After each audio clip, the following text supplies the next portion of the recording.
আজি শিৱসাগৰ নগৰত দুটা পথৰ নিৰ্মাণৰ আধাৰশিলা আৰম্ভ কৰা হৈছে।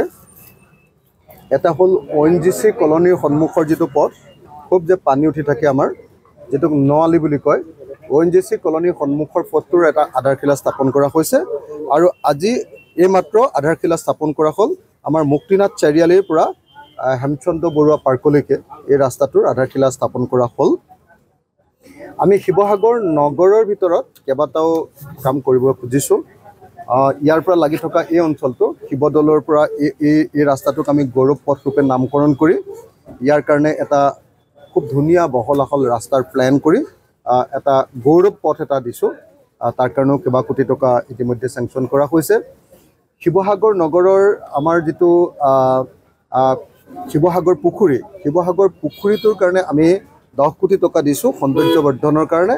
তাতে শিৱসাগৰ পুখুৰীটোক আমি খুব সুন্দৰকৈ মানে তলৰ ৱালবিলাক ভাগি গৈছিলে সেইবিলাক বনাই তাৰ ওপৰত ষ্টিলৰ আপোনাৰ মানে বাৰ দি তাৰ পাছত আকৌ ফুটপাথটো আমি টাইলছ লগাম।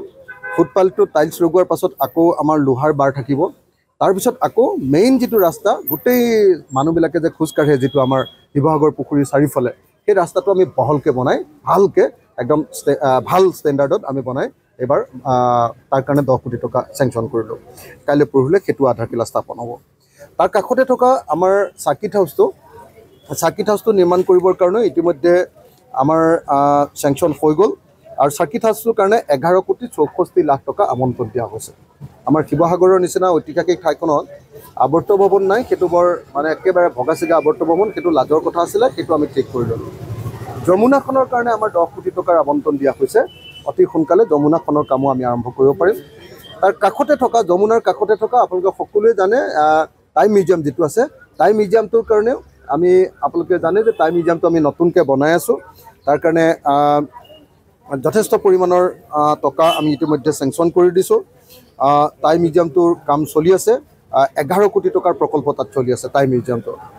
তাৰপিছত টাইম মিউজিয়ামটোৰ উপৰিও আমি সেইখিনি ঠাইতে এটাৰ পাছত আনটো এই নগৰখনৰ কামখিনি কৰিবৰ কাৰণে চেষ্টা কৰিছোঁ। খোৱাপানী যোগান, তো আটাইতকৈ ডাঙৰ কথা যে আমাৰ খোৱাপানী যোগানৰ ক্ষেত্ৰত শিৱসাগৰ নগৰৰ খোৱাপানী যোগানৰ ক্ষেত্ৰত আটাইতকৈ ডাঙৰ প্ৰব্লেমটো আছিলে যে ইয়াৰ 30% মানুহেহে খোৱাপানী পায়। 30% মানুহক বাদ দি বাকী মানুহবিলাকৰ কাৰণে আমাৰ মিউনিচিপালিটিয়ে পানী যোগান ধৰিব নোৱাৰে। আমাৰ যিটো ইয়াৰ মূল পানী যোগান কেন্দ্ৰ, সেই মূল পানী যোগান কেন্দ্ৰটো মানে অচল হৈ পৰি আছে। NLCPR অধীনত বনাইছিলে, সেইকাৰণে সেই পানী যোগান প্ৰকল্পটো নতুনকৈ বনাই 100% শিৱসাগৰ নগৰৰ মানুহক খোৱাপানী যোগান দিবৰ কাৰণে আমি 19 কোটি 70 লাখ টকাৰে এটা নতুন প্ৰকল্প লৈছোঁ। আৰু তাৰোপৰি NLCPR পৰা 1 কোটি 96 লাখ টকাৰ এটা নতুন মানে আঁচনি লৈছোঁ। এই দুইটা আঁচনি লৈ অতি সোনকালে আমি শিৱসাগৰ গোটেই নগৰখনৰ মানুহক খোৱাপানী যোগান ধৰিব পাৰিম। তাৰ উপৰিও আপোনালোকে সকলোৱে জানে যে ৰংঘৰ প্ৰকল্প, তলাতল ঘৰ প্ৰকল্প, এই ডাঙৰ ডাঙৰ প্ৰকল্পবিলাক আমাৰ চিভিল হস্পিটেলখন নিৰ্মাণ কৰিবৰ কাৰণে ক্ৰিটিকেল কেয়াৰ বিল্ডিং বুলি এটা নতুন বিল্ডিং তৈয়াৰ কৰি আমি চিভিল হস্পিটেলখনক সম্পূৰ্ণ নতুন কৰি পেলাব খুজিছোঁ। তাৰ কাৰণে ইতিমধ্যে টেণ্ডাৰিং হৈ গ'ল। কেইদিনমানৰ পাছত কাম আৰম্ভ কৰিব পাৰিব। এনেকৈ শিৱসাগৰ নগৰখনৰ এটাৰ পাছত আনটো কাম কৰিবৰ কাৰণে চেষ্টা কৰিছোঁ। কিন্তু আটাইতকৈ যিটো গুৰুত্ব দি আছোঁ সেইটো হ'ল হেৰিটেজ ছাইটবিলাক চাফ চিকুণ কৰি ৰখাটো। এতিয়া ৰংঘৰৰ বাউণ্ডেৰীত আপুনি মানে 4 সীমাৰ ভিতৰত আপুনি ফু মাৰি ভাত খাব পাৰিব। তলাতল ঘৰৰ 4 সীমাৰ ভিতৰত আপুনি ফু মাৰি ভাত খাব পাৰিব। আৰু লগতে আপুনি দেখিবলৈ পাব যে আপুনি শিৱদৌললৈ যায়, আগতে শিৱদৌলটোত মানে আপোনাৰ হেৰি ওলাই গৈছিলে জৰি গছ, সেইবিলাক পূৰা চাফ চিকুণ কৰি নতুনকৈ আমাৰ ঐতিহাসিক স্থানবিলাকক আমি সুৰক্ষিত কৰাৰ ব্যৱস্থা কৰিছোঁ। এইটো চেণ্ট্ৰেল গভৰ্ণমেণ্টৰ পৰা ASR পৰা ইয়াৰ ফাণ্ড অনাৰ ব্যৱস্থা কৰা হৈছে। গতিকে শিৱসাগৰ নগৰবাসী ৰাইজৰ পৰা সহযোগিতা বিচাৰিছোঁ। আশা কৰিছোঁ যিমান সোনকালে পাৰি আমি শিৱসাগৰক এখন ঐতিহ্য নগৰৰূপে বঢ়িয়াকৈ মানুহৰ সন্মুখত তুলি ধৰিব পাৰিম।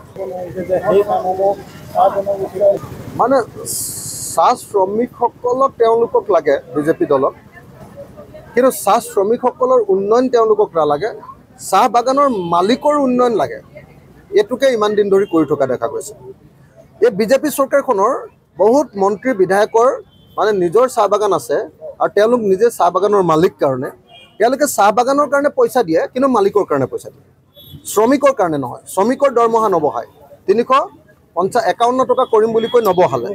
তাৰ উপৰিও এতিয়া যিটো 800 কোটি টকা আবণ্টন দিছে, ইয়াৰ আগতে কমিউনিটি হল জগন্নাথ কমিউনিটি হলৰ কাৰণে দিছিলে, তাতো কোনো চাহ শ্ৰমিক মানুহে সেই কামবিলাক পোৱা নাই। তাত চাহ শ্ৰমিকৰ মাজত এতিয়া যথেষ্ট পৰিমাণে উদ্যোগী যুৱক যুৱতী আছে, তেওঁলোকক কামবিলাক কৰিবলৈ দিব লাগে, কিন্তু কেতিয়াও দিয়া হোৱা নাই। এতিয়া আকৌ ৰাস্তাৰ কাৰণে প্ৰত্যেকখন বাগানৰ কাৰণে 1 কোটি টকাকৈ দিয়া হৈছে। সেইবিলাকো আপোনালোকে দেখিব যে হিমন্ত বিশ্ব শৰ্মাৰ নিজৰ বিজেপি চৰকাৰখনৰ নিজৰ পচন্দৰ ঠিকাদাৰৰ কামবিলাক দি তেওঁলোকে কামবিলাক কৰে আৰু কামবিলাকো ঠিকমতে নকৰে। গতিকে মই আশা কৰোঁ যে চাহ বাগানৰ শ্ৰমিকসকলৰ উন্নয়নৰ কাৰণে কাম কৰা হওক, চাহ বাগানৰ শ্ৰমিকসকলৰ জৰিয়তে কাম কৰা হওক, আৰু চাহ বাগানক স্থগিবৰ কাৰণে কাম কৰা নহওক, এই কথাটো মই আহ্বান জনাইছোঁ। আৰু কেৱল মালিকক মানে ধনী কৰিলে নহ'ব, চাহ শ্ৰমিকসকলৰ কাৰণে কাম কৰাটো অত্যন্ত জৰুৰী। হস্পিটেলৰ আটাইতকৈ ডাঙৰ সমস্যাটো হ'ল যে তাত মাত্ৰ 18জন ডাক্তৰ আছে, থাকিব লাগে আমাৰ 26 জন, আছে মাত্ৰ 18 জন, ষ্টাফ কম আছে। আৰু যিবিলাক ষ্টাফ আছে তাকো কণ্টেক্সুৱেল বা ঠিকাভিত্তিক, তেওঁলোকক ভালকৈ সময়মতে দৰমহাও দিব নোৱাৰে, যাৰ কাৰণে চিভিল হস্পিটেলৰ ছাৰ্ভিচটো বেয়া বুলি মই নিজে এতিয়া স্বীকাৰ কৰিছোঁ। চিভিল হস্পিটেল মই বাৰম্বাৰ স্বাস্থ্যমন্ত্ৰী আৰু মুখ্যমন্ত্ৰীক জনাইছোঁ যে শিৱসাগৰ চিভিল হস্পিটেলৰ অৱস্থা ভাল কৰিব লাগে।